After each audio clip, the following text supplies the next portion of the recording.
In terms of today's culture, where some find their Christian faith to be less than respected, oftentimes marginalized, people feel that holding to the position of the Christian faith can sometimes be derided and mocked. What does the Apostle Paul tell us about holding to the faith in the midst of a demanding culture? Wow, yeah. I think his main answer to that question would be that this is what he is trying to model.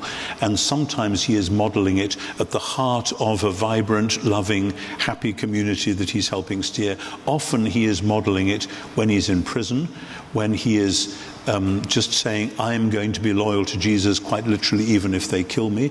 And at the end of Philippians, it's that fourth chapter of Philippians is perhaps one of the places where, if that was all we'd read, he sounds really quite like some of the Stoic moralists. He says, I know how to be abased, I know how to abound, I can do all things in the one who gives me strength.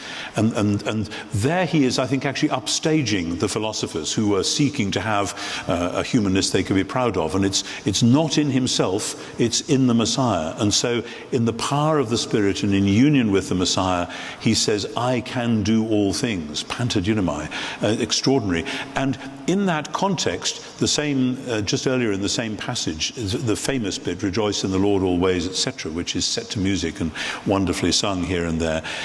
He says, whatever is true, whatever is noble, whatever is lovely, whatever is good report, any virtue, think about these things. That's a mental discipline. You know, the world is bombarding us to think about all the opposite things, everything that's bad.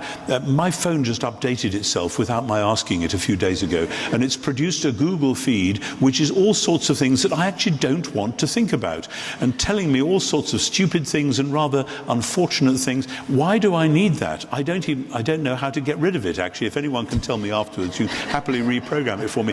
But you know, Paul's saying, make sure that you positively put into your mind the things that are noble and lovely, wherever they are.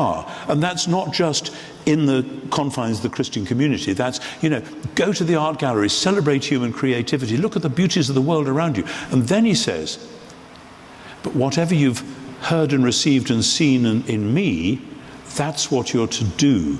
In other words, there's an embrace of the goodness of God wherever it is, and then there is an embrace of this way of life. And those somehow are both affirmations of the goodness of God in creation and redemption. I think that's really, Philippians 4 is his best answer to that question. That's a beautiful description.